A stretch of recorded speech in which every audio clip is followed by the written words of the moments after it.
दोस्तों अब ये बात हम सभी को पता है कि 500% टैरिफ का खतरा अब भारत के ऊपर मंडरा रहा है। ट्रंप ने भारत और अमेरिका के रिश्तों को पूरी तरह से डैमेज कर दिया है। कभी उनकी तरफ से भारत का, भारतीय लोगों का, तो कभी भारतीय प्रधानमंत्री का मजाक बनाया जाता है, तो कभी तरह तरह की धमकी दी जाती है। लेकिन अब भारत ने भी अमेरिका के साथ फाइनली खेल खेलना शुरू कर दिया है और जिस चीज से सबसे ज्यादा ट्रंप को झटका लगता है उसी चीज पर अब भारत भी हमला करने के लिए तैयार दिखाई दे रहा है। हम बात कर रहे हैं डॉलर, जिसकी बदौलत दुनिया भर में अपनी बादशाहत या अपनी रौब अमेरिका दिखाने की कोशिश करता है। आप स्क्रीन पर तमाम आर्टिकल देख सकते हैं। दुनिया के देश जिस तरह से भारी मात्रा में सोना को खरीद रहे हैं, ये डॉलर को बड़ी चुनौती दे रहा है और इसकी अगुवाई करने वाले देश हैं भारत और चीन। दरअसल साल 2026 की शुरुआत में दुनिया की अर्थव्यवस्था में एक बहुत बड़ा और ऐतिहासिक बदलाव देखने को मिला है। पहली बार ऐसा हुआ है कि सोना ने अमेरिका के सरकारी बॉन्ड यानी यूएस ट्रेजरीज को पीछे छोड़ दिया है और अब ये दुनिया का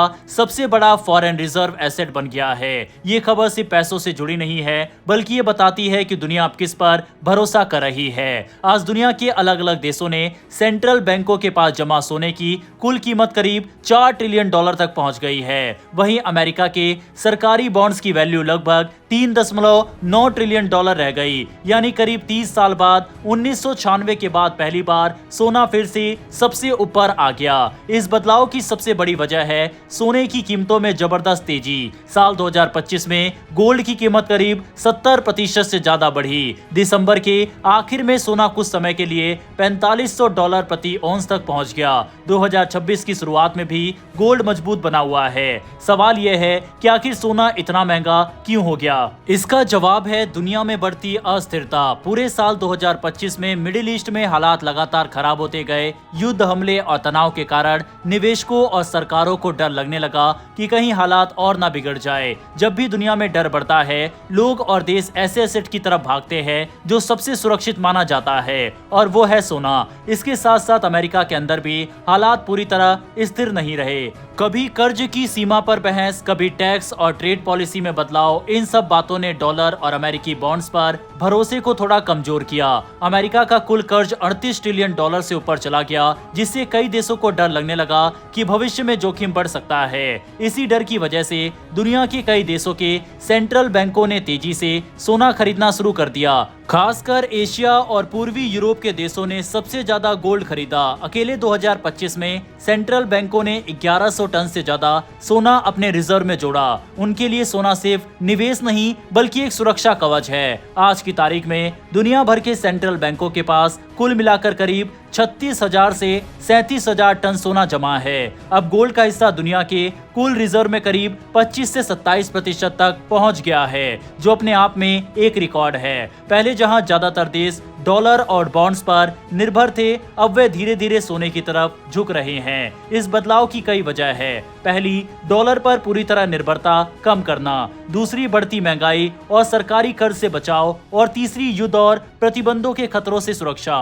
सोने की सबसे बड़ी खासियत यह है कि इसे कोई फ्रीज नहीं कर सकता और ना ही इसमें डिफॉल्ट का खतरा होता है। 2025 और 2026 की शुरुआत में भू राजनीतिक हालात और बिगड़े इजराइल ईरान तनाव, वेनेजुला संकट और मिडिल ईस्ट में बढ़ती अशांति ने गोल्ड को और मजबूत बना दिया।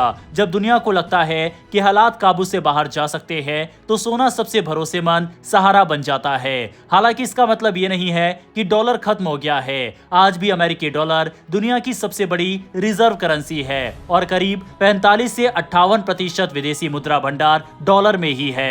लेकिन इतना साफ है कि देशों का भरोसा अब सिर्फ एक सिस्टम पर नहीं रहा। आने वाले समय में इसके बड़े असर दिख सकते हैं। देश अपने रिजर्व को ज्यादा बैलेंस करेंगे। थोड़ा सोना, थोड़ा डॉलर और दूसरे एसेट, करेंसी मार्केट में बदलाव आ सकता है। निवेशकों के लिए ये संकेत है कि लोग फिर से पुराने और सुरक्षित निवेश की तरफ लौट रहे हैं। विशेषज्ञों का मानना है कि 2026 के अंत तक सोने की कीमत $5,000 प्रति औंस तक भी जा सकती है। कई विकासशील देशों के पास अभी भी सिर्फ 10% से कम सोना है। अगर ये देश भी खरीद बढ़ाते हैं तो गोल्ड की मांग लंबे समय तक बनी रह सकती है। आज की दुनिया में सोना से बैकअप नहीं रहा। पहली बार आधुनिक इतिहास में सोना वैश्विक संपत्ति की सुरक्षा का सबसे बड़ा आधार बन गया है। यही नहीं दोस्तों, जिस तरह से डोनाल्ड ट्रंप की हरकतें हैं उसको देखकर जिन देशों के अमेरिका के साथ संबंध अच्छे रहे हैं या फिर अच्छे हैं, वह देश भी अब अमेरिका पर भरोसा नहीं कर रहे। आपको ये जानकर हैरानी होगी कि फ्रांस और इटली जैसे देश जिनका काफी सारा सोना